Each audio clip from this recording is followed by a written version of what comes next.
The year is 1861. A young nation barely a century old finds itself teetering on the brink of an unimaginable crisis, the issue at hand, slavery. The North, experiencing an industrial revolution, was moving towards a more urbanized society.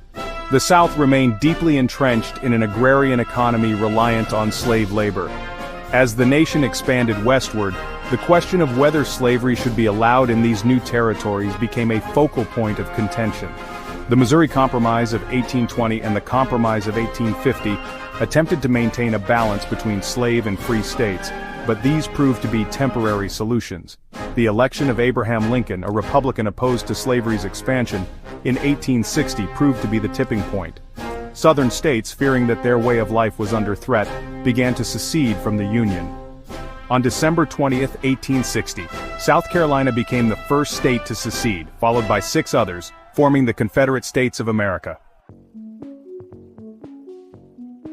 In the aftermath of the Civil War, a romanticized narrative emerged in the South, seeking to reframe the conflict as a noble struggle for states' rights and Southern independence, rather than a defense of slavery.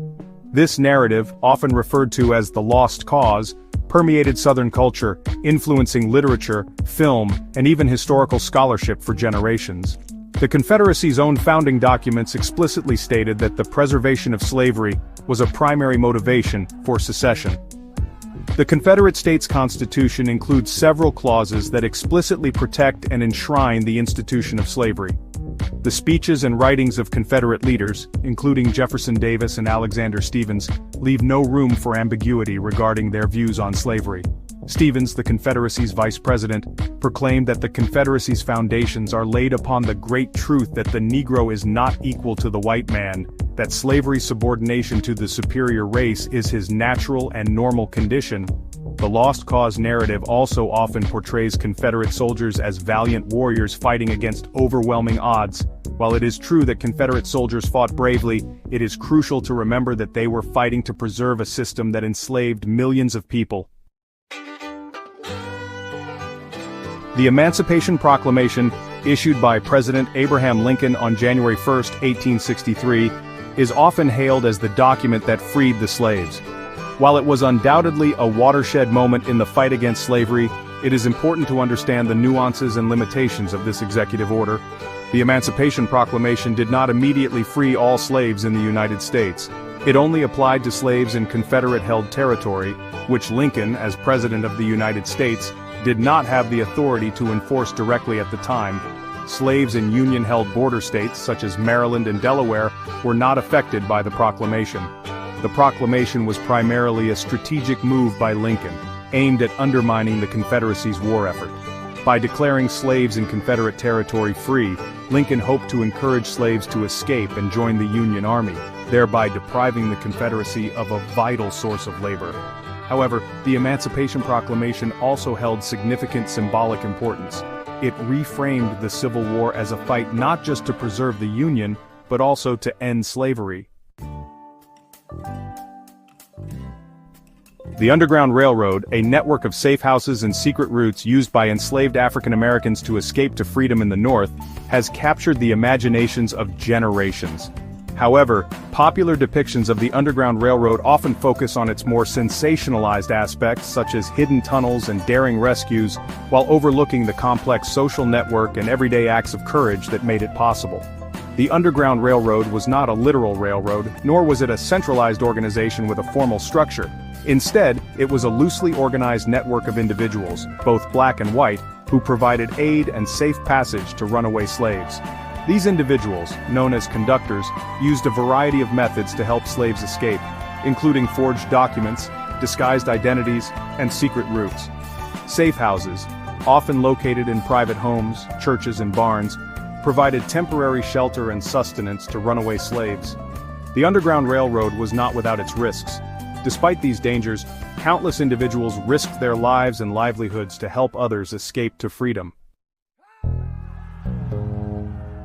The American Civil War is often portrayed as a clash between the industrialized North and the agrarian South. While there is some truth to this generalization, it is essential to recognize the complexities and nuances within both regions' economies and societies. The North, at the time of the Civil War, was indeed experiencing an industrial revolution, with factories and mills springing up in urban centers like New York City, Philadelphia, and Boston.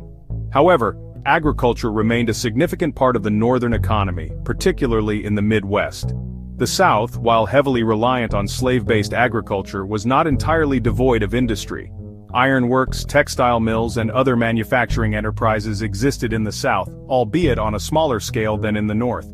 The Civil War accelerated the North's industrialization, as the Union government invested heavily in manufacturing to meet the demands of war. The conflict also led to the expansion of railroads, telegraph lines, and other infrastructure, further stimulating industrial growth. The South, on the other hand, saw its economy and infrastructure devastated by the war. Despite overwhelming historical evidence, there have been attempts to downplay or even deny the central role of slavery in the American Civil War. This historical revisionism often seeks to portray the conflict as a struggle for states' rights or Southern independence, ignoring the undeniable fact that slavery was the fundamental issue that divided the nation. The Confederate States Constitution enshrined the institution of slavery, and Confederate leaders made no secret of their commitment to maintaining it. The secession ordinances passed by the Southern states that left the Union often explicitly mentioned slavery as a primary grievance. The historical record is clear. Slavery was the central issue that led to the American Civil War. Attempts to rewrite history by downplaying or denying the role of slavery are not only inaccurate but also deeply offensive to the millions of African Americans who suffered under this brutal system.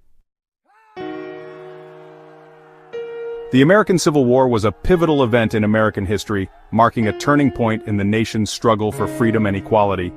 It was a conflict that tested the very fabric of American democracy, exposing the deep divisions and contradictions that existed within a nation founded on principles of liberty and justice for all. The war's legacy continues to shape American society today.